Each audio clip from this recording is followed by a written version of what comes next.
Hi, my name is Isak Idrisi, and I am a professor in the Faculty of Civil Engineering and Architecture in Mother Teresa University in Shkup, North Macedonia. This is the official presentation of my work, which was done as part of my postdoctoral research project in the US at the State University of New York at Buffalo. My research work was guided and supervised by Professor Michael Constantinou, a distinguished professor at the Department of Civil, Structural, and Environmental Engineering at the University at Buffalo, State University of New York. This research was financially supported by the Fulbright program throughout the year of 2024. And to both Fulbright and Professor Constantinou, I expressed my deepest gratitude for their support. I like to begin by adding a bit of context to the field of my research work. We are all well aware of the dangers from earthquakes, and we should also know that in the last couple of decades, a lot has been done by scientists and engineers to come up with solutions toward earthquake proofing of our buildings and cities. It is proven many times over that advanced buildings and bridges utilized properly with modern seismic protective systems perform much better than conventional buildings. And not only that these advanced buildings don't collapse, but damages are also reduced greatly, human injuries are avoided, and their functionality is preserved during and after the strongest of earthquakes. To achieve reliability of this level of seismic safety, however, it is important for the seismic protection system to be properly utilized. And that requires deep understanding on the many aspects of the nonlinear behavior of seismic isolators and dampers. To this respect, I would like to distinguish the important contribution given by Professor Constantinou, who developed and validated theories that closely describe the mechanical behavior of lead rubber and friction pendulum isolators under dynamic loading conditions. Moreover, based on these developed theories, Professor Constantinou and his alumni student Dr. Apostolos Sarlis in 2013 developed a MATLAB-based computer program named Tripleani for the purpose of studying the complex dynamic behavior and stability of triple friction pendulum isolators when subjected to various adverse loading combinations. My research objective was to take on this Tripleani program and further upgrade it with additional features and functionalities. The outcome of this work was the development of the DASIS-EDU program, which means Dynamic Analysis of Seismically Isolated Structures for Educational Purposes. With the DASIS-EDU program, we can perform analysis of structures utilized with friction pendulum, lead rubber, and elastomeric isolators, and all of these with and without consideration of heating effects in isolators. Then, DASIS-EDU considers added linear viscose dampers in the isolation system and the superstructure. For approximate calculations, the program also considered added nonlinear viscose or hysteretic dampers in the superstructure.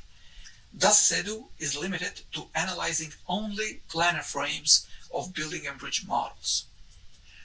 The program includes a large database of ground motions for use in analysis. Now, this presentation has two objectives. First, to demonstrate the versatility and ease of use of the DASIS-EDU program, and second, to demonstrate the correctness of performed calculations. Towards achieving both of these objectives, we will be using this characteristic 4-story building frame as a reference model. So let's start with the first objective by running the DASIS-EDU program, where we will demonstrate its workflow. DASIS-EDU program is run from within the MATLAB environment. Once the program is loaded, a startup window with a big Start button appears near the center of the screen. Pressing this Start button loads a new window. This window represents the graphical user interface of the DASIS-EDU program, namely the GUI, which consists of panels and each having numerous components with specific functions. To avoid making a long video, we will discuss only the GUI components needed for modeling the characteristic 4-story building frame, which is later analyzed and used for further discussions on the validation of results section. For detailed explanations on every GUI component of this screen, you should refer to the user's guide and reference manual of the DASIS-EDU program. In the top left corner of the screen is the first panel, namely the Data Management panel. This panel is used for opening the program manual, setting up working units, saving created models and loading existing ones from previous sessions, and exporting analysis results such as animation, tables, and plots. We will not be making any changes in this panel, as we will also be using the kips and inches units for our model. The next panel to the right, panel number 2, is the Isolator Properties panel. At the top of this panel, we select the lead rubber type of isolation system, and panel 2 is immediately updated with appropriate parameters that are used for modeling the corresponding isolator type. We will use the initial values of these parameters as they are, so we don't need to make any changes to our model. The next panel to the right, panel number 3, is the ground motions panel. Here, we need to set the ground motion that will be used for the excitation of our model. We click on the Load X button, and in the dialog box that appears, we will look for the Montenegro earthquake of 1979 and click on the Open button. Plotter 1 on the bottom part of the screen shows that the file was imported successfully. Now, the ground motions of the 1979 Montenegro earthquake, as measured from the Tivari measuring station, is set as an input excitation acting on the horizontal x direction of the model. We will scale this load for 200% by placing the value 2 and the edit box to the right of Load X button. And hitting the question mark button to the right opens a dialog that shows graphically the accelerogram of the ground motions in the x direction in g units. We proceed with the next panel number 4 to the right, the Superstructure Properties panel, where we define the type of structure we will model along with its driving parameters. We will select the shear building model, as this option is relevant for our reference building frame. Once we select this option, we notice how this panel is updated with relevant components. We set the number of stories to 4 and the structural damping field to 5%. Note how with every change the user makes in the Superstructure panel, updates occur on the fly in the Graphics panel Plotter 1. This behavior is experienced in other panels as well. For example, the vertical load in panel 2 is also updated with changes to the weights along the stories of the superstructure in panel 4. In the Superstructure panel, we also need to set values to other parameters as follows. The base weight value is set to 10,080 kips. Next, the same value is set to the first story weight as well. To facilitate the parametric modeling process, the weight of all other stories is set as the weight of the first story. On any other story, we can modify its weight using their respective edit field. To demonstrate this, we will reduce the weight of the fourth story down to 7067 kips. For the stiffnesses values, we set the first story stiffness to 2347 kips per inches, and this also sets the stiffness of all upper stories as well. Note how the period edit field, which represents the fundamental period of the damp vibration of the frame model, also updates automatically with every change in the weights and the stiffnesses values. Lastly, we also reduce the fourth story stiffness down to 1173 kips per inch. We check the With Dampers checkbox to include supplemental dampers in the superstructure. This opens additional components in this panel. Next, we set the damping coefficients values as follows. 500 kips second per inch for the first story, 300 for the second, 200 for the third, and 100 for the fourth story. The two drop-down boxes below the group of edit fields are used to select the class of supplemental dampers as viscose or hysteretic, and the type of dampers as linear or nonlinear when we have viscose type of dampers, or as a yield or friction type when we are dealing with hysteretic class of dampers. For our model, we will use viscose linear types of supplemental dampers. Below the With Dampers checkbox, we have a Modes button. Clicking on it appears a dialog box that shows us the obtained eigenvectors or frequencies and eigenvectors or modes of the superstructure obtained from model analysis. Thus, EDU performs complex eigenvalue analysis to compute the damping ratios of the linearly viscous damped superstructure. For this case, responses from time history analysis are exact. But when added dampers are not linearly viscous, the complex eigenvalue analysis is done based on the linearization of dampers, in which case, for response history analysis, calculations will be approximate. It's important to note how DASIS-EDU program does this complex model analysis on the fly every time the user modifies any relevant parameter in panel 4. This sense of interactivity is felt throughout the entire parametric modeling process in the program. The small Analyze button on the lower right corner of the superstructure panel is used to perform response history analysis on the superstructure model when it is considered with fixed supports at its base, meaning without consideration of the isolation system at its base. When hitting this button, the program pops up new windows to present the results as time histories of displacement and acceleration for every story. These results can also be exported as tabular data using the Export button positioned underneath the Analyze button. But next, we proceed to the right on panel number 5, where we can set up additional analysis settings. And here we also have two big push buttons.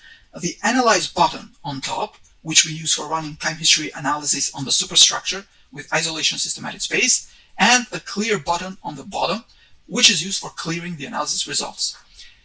Hitting the Analyze button commences the response history analysis, and in the graphical panel plotter 1, a progress bar appears to inform us about the progress of calculations.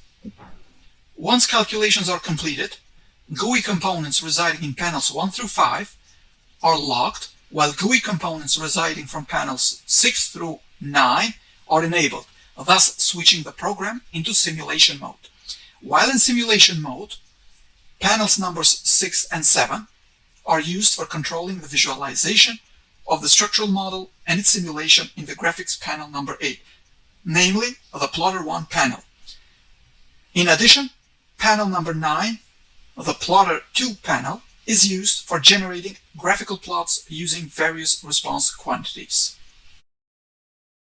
When the Clear button in the Analysis panel is pushed, GUI components residing in panels 1 through 5 are enabled back, while GUI components residing in panels 6 through 9 are locked, thus switching the program back into modeling mode.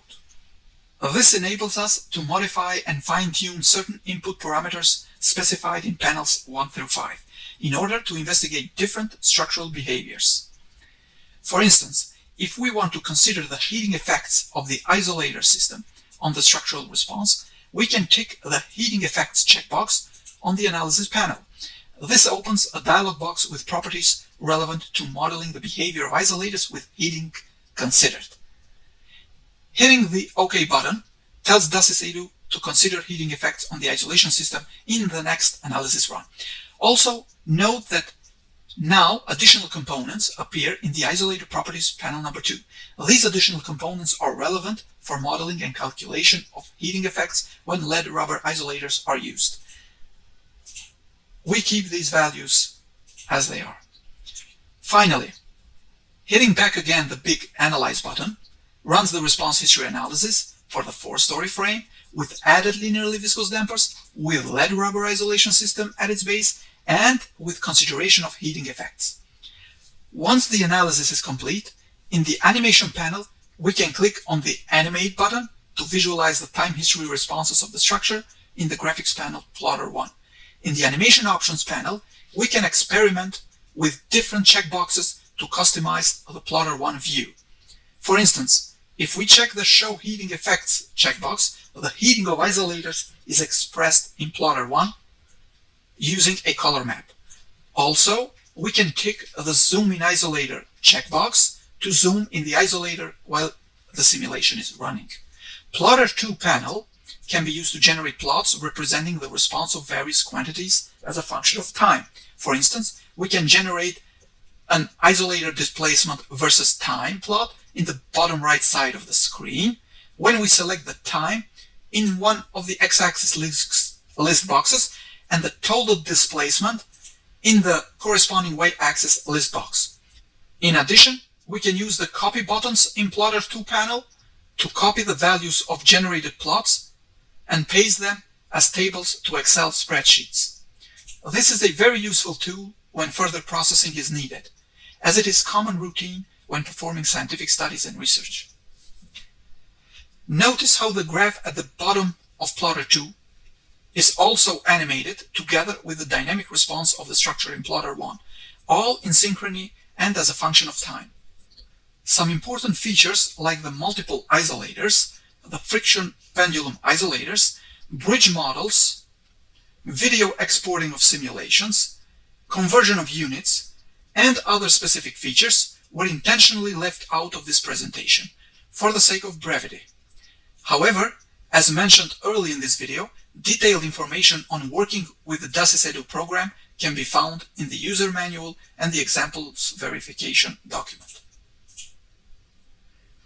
Perhaps the most distinguishing feature of the DASYS-EDU program is its parametric modeling capability, which empowers the user to investigate on the fly numerous variations of frames of buildings and bridges utilized with various base isolation systems and various supplemental dampers at the base and along stories of the superstructure.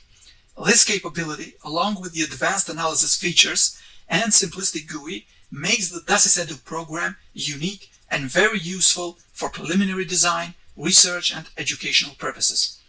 As a final remark, the DASYS-EDU program is made available free of charge to all educational institutions worldwide. Having described the workflow in the DASYS-EDU, we now focus on the second objective, that is, validation of results obtained from calculations. To do this, the frames modeled in DASYS-EDU program, as described previously, were also modeled using the CSI SEP 2000 program, which is a state-of-the-art tool for performing advanced analysis on engineering structures. 6 variations of frame models were generated in both programs, and they are listed in this table. Explanations for the modeling process in SEP 2000 program are given in the verification examples documentation, so we will not explain them here.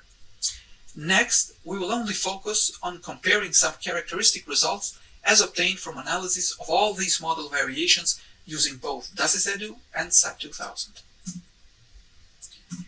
Model 1 fix represents a bare frame model with fixed supports at its base. This table and the graphs below show nearly identical dynamic characteristics of Model 1 fix as generated independently in both DASYS-EDU and SEP 2000 programs. These results are proof that the models generated in both SEP 2000 and DASYS-EDU are equivalent, meaning that they represent the very same structural model. And this is important to recognize from the beginning so that the comparisons of analyses as performed independently in both programs become valid. Additionally, this graph demonstrates nearly identical time history response of the second story drifts of Model 1 fix as obtained independently from both DASYS-EDU and SEP 2000 programs. This proves that the dynamic analysis routines for a fixed base superstructure in the DASYS-EDU program are developed correctly. Model 2 fix represents the same 4-story frame with fixed supports at the base, only that with added dampers about its stories. Similarly to the previous Model 1 fix, this graph demonstrates again nearly identical time history responses of the second story drifts of Model 2 fix as obtained in both DASYS-EDU and SEP 2000 programs.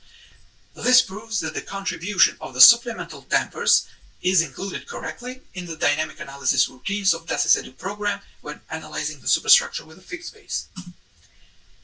Model 1 LR represents a bare frame with lead rubber isolation system at the base and no heating effects of the isolation system considered. This isolated displacement time history graph demonstrates nearly identical responses of Model 1 LR as calculated in both DASYS-EDU and SEP 2000 programs.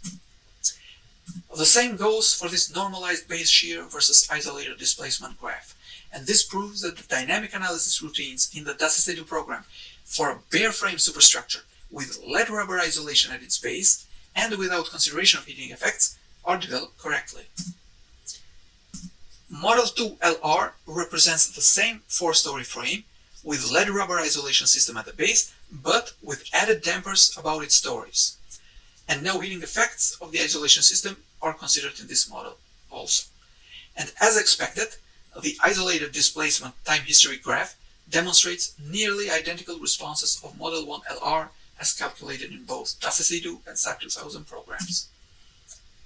The same goes for this normalized base shear versus isolated displacement graph.